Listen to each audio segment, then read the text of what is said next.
What's up, everyone? Aaron Nagler here for PackersNews.com, live on Facebook. Talking some Packers late in the day on Wednesday. Not a whole lot of news once again. Things seem to have quieted down just a little bit. Mike McCarthy still reportedly interviewing people for the defensive staff, namely the defensive line position. Ed Policy was given a promotion, overseeing a lot more on the business side for the Green Bay Packers, obviously with Mark Murphy taking a very public, very active interest on the football side. Stands to reason they need someone to watch the shop while Mark Murphy is having his weekly meetings with Russ Ball, Brian Gutekunst, and Mike McCarthy. So, thought I'd jump on here and talk to you fine folks about whatever it is that's on your mind regarding the green and gold. Chris, hello. Mike, hey, what's up? One thing that's been getting a lot of traction online today is the status of Jordy Nelson and Randall Cobb. Something that I talked about yesterday, and the day before, and the day before that. So it seems that a lot of people have major issues with these guys getting paid what they are owed in 2018. And I'll just say this, and I've said it a couple times, and I'll continue to say it until we break news or we find out that one of them has restructured or possibly been cut. I don't think that's going to happen, but you never know. I find it fascinating that so many people have an inability to look at what these guys actually do on a football field, down in and down out, when the means are more than readily available to them, while looking through the lens of the contract that these guys have signed and matching the production or lack thereof and what they are set to be paid, and comparing and contrasting to what other guys are getting paid around the league. I understand you look at the stats and you think, well, he's not worth that. That is, time immemorial, a tradition of sports fans everywhere. But what people just seem to not want to take into account is the fact that the Packers and their offense is set up and designed in such a way that no one has ever really featured. Jordy Nelson obviously gets the bulk of Aaron Rodgers' looks. He's clearly the favored son when it comes to the quarterback. But there are games when Jordy Nelson is taken away and somebody has to step up behind him. There are games when Jordy Nelson is scored 1, 2, maybe 3 touchdowns. There are games when the running backs are featured out of the backfield. Maybe the tight ends are given a little bit more love. Maybe a fullback sees a fullback dive touchdown or a swing pass out of the backfield, what have you. They spread the ball around. And that's not the fault of Jordy Nelson or Randall Cobb. Randall Cobb does everything that's asked of him. He does all the dirty work over the middle, catches pretty much everything, is one of the league leaders in yards after the catch. And yet, Packer fans say, well, you only caught X amount, or you only have this many yards, or this many touchdowns. That's not his fault. He signed the deal. He's holding up his end. The Packers, did they maybe make a deal that's now out of whack towards the end of it when it comes to production? Possibly, but they knew what kind of offense they run when they offered the deal. So I have a really hard time imagining the Packers now turning around and saying, well, we spread the ball around and, we feature like 6, 7, 8 guys catching the ball every Sunday. And, your fortunes rising and falling each week is really not in your control, but we need you to take a pay cut. That's really a bad way of doing business. And again, I understand, people look at the box score, they look at the contract numbers, and they think these things don't match, and then they want to yell and scream. And here's the other aspect of it. They literally could pay each one of these guys what they're set to pay them in 2018. I don't think they will. I do think they'll probably restructure Jordy Nelson. But they could pay them all. Everything they're owed. And still be able to extend Aaron Rodgers' deal, which is A, number one, the biggest priority for this team heading into 2018. And B, they could sign anybody else they wanted to in free agency. From the biggest fish to the smallest minnow. They could sign anybody they wanted. So if it's not cap prohibitive, and it doesn't destroy the balance of your salary cap, which it wouldn't, it's a 1-year spike in spending at the wide receiver spot. So what? All right. There. Just had to get that off my chest. it's just kind of, it's when you get tweet after tweet after tweet after tweet about it, kind of like burrows itself into your brain, and you think, I just don't quite get it. Anyway, William, thank you, and you also point out something else that I always say, and I'll say here again, thanks to your prompt. The salary cap is jumping up 10 million or more every single year. Plus, since the CBA, you can now roll over unused cap space. I just don't. The fretting and the. When was the last time you heard Green Bay Packers salary cap trouble or Green Bay Packers cap hell? It doesn't happen. Russ Ball has positioned them very well, specifically enabling them to take a 1-year spike in spending at the wide receiver spot if they so choose. People got to find something else to obsess about. I mean, they're good players. That's the other thing. Like, I understand Jordy Nelson looked less than serviceable down the stretch. Now, part of that was the quarterback. Part of that was, getting old and in the cold, and sometimes you look less than stellar as an older guy. He did seem to shut it down a little bit with Brett Hundley at quarterback. But you can't deny his value when Aaron Rodgers is out there. The man was leading the NFL in touchdown catches when Rodgers got hurt. Last I checked, putting touchdowns on the board is a pretty big part of the game. Okay, sorry. Okay, that's out of my head. I'm done. Draft pass rusher and sign free agent corner. I think there's a very good possibility that those two things happen. I do think they need to address, obviously, both of those spots. I do think pass rusher is probably best going to be found in the draft, and I do think there should be some talent available at corner. Now, we won't really get a good idea what exactly will be available until we see mid-March, when we start to get, or I think it's mid-February into March, when we start to get an idea of what the teams will be doing with their franchise and transition tags. But, I do think cornerback is a good bet to see a little action in free agency. All the early mocks say they're taking Harold Landry.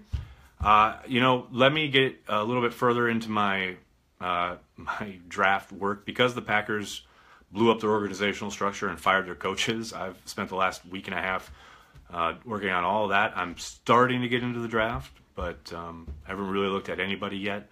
I do know the draft, the draft gurus are high on that pick and high on him, but I haven't really looked at him yet. And once I do, I'll let you know.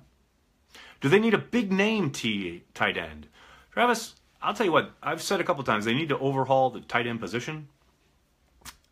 One thing that'll be interesting is how they go about that, because it'd be fine if you draft talent there, but traditionally it takes a year or two for tight ends to make the transition from the college game to the pro game, just because of everything they're asked to do, especially in Mike McCarthy's offense.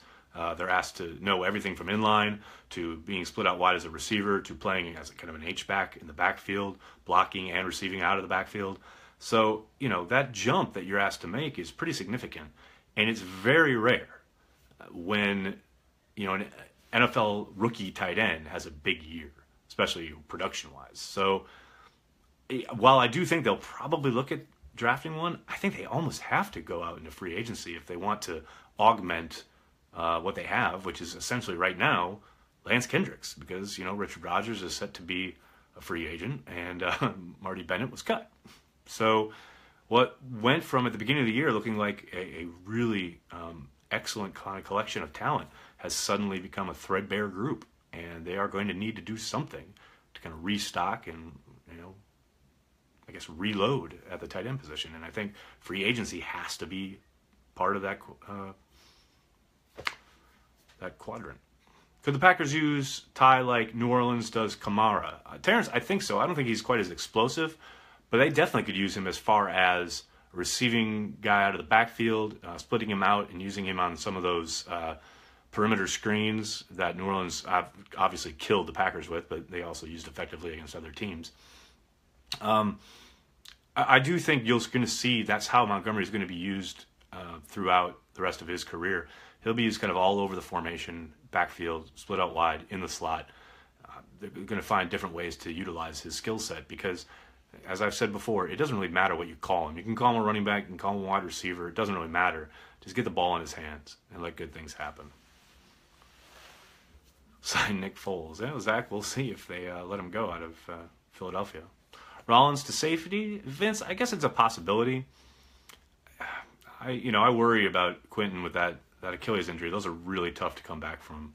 And, the guy didn't have a great step to begin with.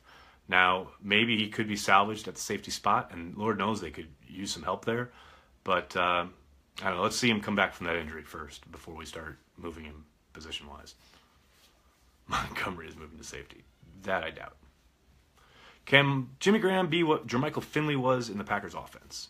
I think he could. I think the skill set is there. I think he could do exactly what Jared Cook did, which was obviously open things up, be a real threat down the middle, an athletic speedster. He'd be a lot like Jared Cook in that he can't block either. So, obviously it didn't really matter that much on the run the table portion of that season. So, now, will he even hit free agency? I know a lot of people are assuming he's going to, but Seattle could easily slap the franchise tag on him and or sign him to a new deal. So we'll have to see if he hits the market. Even if he does, I tend to think that the line for his services will be long, and I have trouble seeing the Packers outbidding people for him. But new guy in charge, in Gutekunst, you never know. Hello from Arizona. Hello, Daniel. How are you? Aaron, you deserve a pay raise. Gall darn right, Brenton.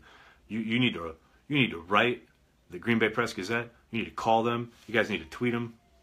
Just let's make it a movement. Aaron needs a pay raise. I like that. I'm on board with that. Could Janis switch to safety? James, well, first we have to have a successful switch to cornerback. Let's slow down here. Why is everyone hung up on Graham? He's a plague and too much money. Well, Adam, that's harsh. I wouldn't call him a plague. I do think he's one of the. I think he's a soft player. I think he's a front runner, but I do think he's talented as all hell and a great offensive weapon when utilized correctly. And now that Seattle's moved on from Darrell Bevell, maybe they'll feel like they'll bring in a coordinator who can utilize him. But we'll see. Malcolm Butler should be the number one free agent priority. I think there's a chance they could go after him, but does he even reach the market? We'll see. Do I still follow Cheesehead TV? Yeah, of course. I love the guys and girls over there. I mean, heck, I co-founded it. I'm not going to just abandon it. Who's the bigger Hall of Fame snub, LeRoy Butler or Jerry Kramer? Oh, it's obviously Jerry Kramer. I mean, come on. It's absolutely 1,000,000,000% ridiculous that neither one of them is in the Hall. But the bigger snub is definitely Jerry Kramer, just because it's been going on for so long. Raji at safety. There you go. He has a career pick 6. You are correct. Nobody wants feast mode back, says Seth, in regards to someone before asking about Eddie Lacy possibly coming back. I do think that ship has sailed. I think Eddie wanted to get out of town, get a new kind of start, fresh start. Obviously, things didn't go well for him in Seattle. But even with that, I have trouble thinking they'd bring him back, especially seeing as how well the rookies played at the running back spot this year. New defensive coordinator, too complicated, asked Brett. No, I don't think so. I think if you read Greg Bedard's piece, I tweeted it out the night that the news broke that he was hired. I thought Greg did a really good job of capturing Greg when he was embedded, so to speak, when he was back with Sports Illustrated during Mike Pettine's first summer in Cleveland when he was doing the install of his defense. And that piece did a great job of showing how Pettine kind of molds things for his personnel. He's done that throughout his career, whether it was in New York with the Jets, up in Buffalo. He does a really good job of knowing what guys can do and what they can handle, and then kind of molding his defense and his calls to those strengths. That's something that Rex Ryan had real trouble with. Towards the end of his tenure in Buffalo as the head coach, when Mike Pettine wasn't there, one of the things that's come out actually this year is guys talking about how insanely complicated it was and how they hated it and how it was way too burdensome as a defensive player to be making all the calls and all the switches. That's something that Pettine did a really good job of mitigating. And, when the hire was made, I said, this is like getting a sane Rex Ryan. This is essentially what Mike Pettine is. He's a very, very good defensive mind. a really good players coach. It's going to really kind of come down to what kind of talent he has to work with, I think. Need to sign Michael Bennett and Colin Kaepernick. Woohoo! That would be fun. The headlines, the tweets, the emails I'd get. Oh, man. Bring it. Bring back Cook as our tight end. Well, Todd, I do believe he has signed a multi-year deal in Oakland, so I don't think he's going to be available anytime soon. Let's see. Clay to inside linebacker and get another pass rusher for the outside. Brenton, that makes a lot of sense, but it really depends on who they can find on the outside. Do you think they'll spend money for a free agent corner this year? I said a little while ago at the start of the video, actually, it makes a lot of sense for that to be a route to go. Now, that said, I could see them doing both. I could see them drafting a corner and finding somebody in free agency. Now, I tend to think in free agency they'll look, not bargain basement, but they'll look second wave. I highly doubt they'll be in on, say, that first week to 10 days when the real silly money is spent. But I do think they'll try and find a supporting cast, so to speak, in free agency, and then maybe look to the draft to find another guy to complement what they have. Wide receiver, edge, or corner in first round? Which one do you go with?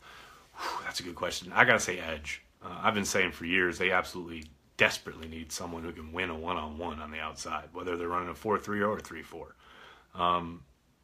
They definitely need an edge rusher. I think more than anything else. I think that changes everything on defense if they can find that guy. Why can't we draft and develop a decent tight end instead of a free agent? Well, it would take, draft capital. And, I thought last year for sure they were going to get one. I thought, there was a deep class. There was a lot of talent there. The last couple of years, actually, there have been a few really talented tight ends available, and they've chosen not to go that route. Now, they did draft Richard Rodgers 4 years ago, but clearly his limitations are very apparent. And you can't look at that position and say, oh, we're just going to find somebody, draft and develop him as far as, a frontline guy, when you have all these other problems and issues on your team, namely on the defensive side of the ball. The offense, for the most part, year in and year out, has been, a top 10 scoring offense. So it's not like finding a tight end to kind of tip the balance, so to speak, has been, on the front burner for the front office. Now, Mike McCarthy has made no secret how much he values that position and how important it is in his offense. Ted Thompson was a bit derelict in finding that, that kind of talent that was needed at that position until this last offseason when he went and got Benedict Kendricks. And then, of course, the Bennett thing totally blew up in his face. Is this still a two-team race with all the changes in the NFC North? If you mean the Vikings and the Packers, I don't know, man. It really depends on who the Lions hire as their head coach. It sounds like Matt Patricia's got the inside for that job. And what they do there, personnel-wise, could very well be a three-person race. And with Matt Nagy in Chicago, maybe it's a four-team race. You never know. I mean, things can change real fast in the NFL. Look at the Rams.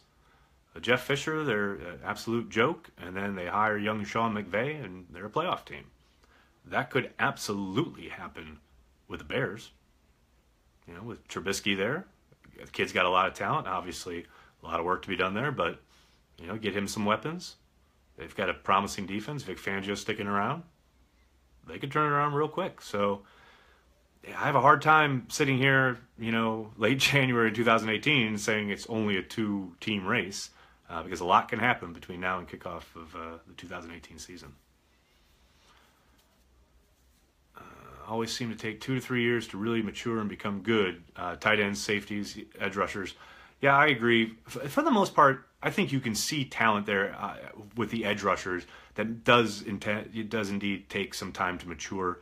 Look at Vic Beasley in Atlanta. That's a guy who everyone was kind of belittling and deriding that pick for Atlanta his rookie year, and then the second year he led the league in sacks. So it can take a little while. I think tight end is just really tricky because of everything they're asked to do. You've seen guys at the safety position step in their rookie year and be effective, but at tight end, that's really, really difficult. Look at O.J. Howard. He was one of the best tight end prospects we've seen in years, and he struggled to be, to really contribute down there in Tampa. He was really hit and miss. So, it's just really tough, everything they're asked to do at that position, especially in the Packers offense. It's going to be hard. Josh Jackson, Luke, I do like him. Like I said before, I haven't done a ton of work on the draft yet, but first blush, he makes a lot of sense for Green Bay. How many years have we drafted defense in the first round, and when will it end? Well, it's been a lot. What has it been? I think they're tied with the Jets for the number of consecutive years drafting defense in the first round. I know Ryan Wood asked Ted Thompson about it down at the owners' meetings last year, and Ted kind of bristled at it. But it's true. They have been taking him. I can't remember I think 5 or 6 years or something like that. Maybe even more. But when will it stop? I guess when there's an offensive player they deem too good to pass up. And this year, sitting at number 14, that's a distinct possibility. Do you see House, Dial, and Kendricks sticking around? Dial, I don't know. Maybe. Kendricks, yes, I think he'll still be around. As far as House, if I were in charge, I'd move on. I think you've seen, his ceiling is not very high. He's injured a lot, and he's really inconsistent. And I think if you're trying to build a championship defense, which is the brief, I think you can do a lot better. Now, I think, the signing in and of itself was fine. I mean, last year they got him for, $2 million something for 1 year. That's not bad. I mean, and he gave you some good play. He also gave you some bad play. He gave you some missing weeks with injury, which is what you're going to get from Devon House. But I do think if the goal is to get better, you have to move on from Devon House and you have to upgrade there. Packers open 2018 at the Vikings or the Patriots if they win it. That's good. I could see that. I don't think they often do divisional rivalries games for the kickoffs. I can't, off the top of my head, I can't remember specifically, but I would think if it's the Patriots, there's a chance. Usually they like to they put the Super Bowl winner on a big matchup there to open up the following season, so it's a possibility. Aaron, don't we need another offensive lineman? Yes, they do. They definitely need a right tackle. I think McCray can handle your right guard duties. I think he could be a starter, no problem there at right guard. Right tackle, with Spriggs' knee injury coming hard upon Brian Bulaga's ACL tear, and Bulaga tearing it when he did late in the season, I don't think there's any way Bulaga's ready for the start of the year, and Spriggs won't be ready. So who do you put at right tackle? Kyle Murphy?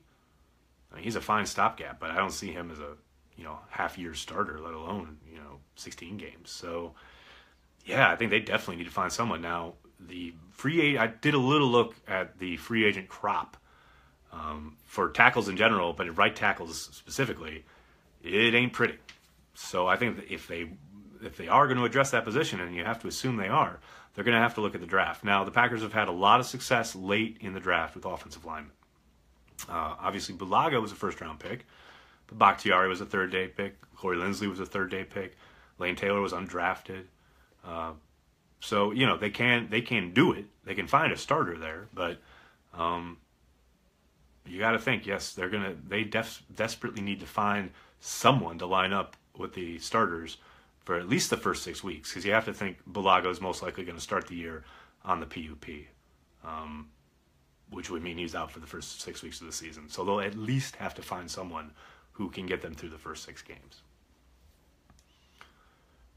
Hope we have a chance to sign Allen Robinson. Jamie, I don't see that as the kind of signing that the Packers would go for. Obviously, he's a decent, absolute bona fide number 1 threat, and I think he would be a nice compliment to what they have. But they did just pay Davante Adams a whole bunch of money, and if all the contracts stay as they are right now, the Packers will be the number 1 allocation as far as spending money on wide receivers already before they even dip into free agency. So, and they got guys like D'Angelo Yancey and Michael Clark who are obviously trying to develop. So, I have a hard time imagining they're going to go out and spend money on Allen Robinson. Would Ziggy Ansah be worth going to grab? Yeah, I absolutely think he would, but I don't think he's going to hit the market. I'm pretty sure the Lions will either lock him up to a deal or franchise tag him, but we'll see. I wanted Eagles versus Jaguars, or I'm not watching the Super Bowl. Got it. Duly noted. We need linemen, maybe use all the picks to beef up front. Well, Travis, like I said, I think they need a right tackle, but they're pretty set across the line otherwise. I mean, they probably could use a depth player here or there, but they don't need to go crazy. Who will show more next year, Williams or Jones? Good question. I talked about this yesterday.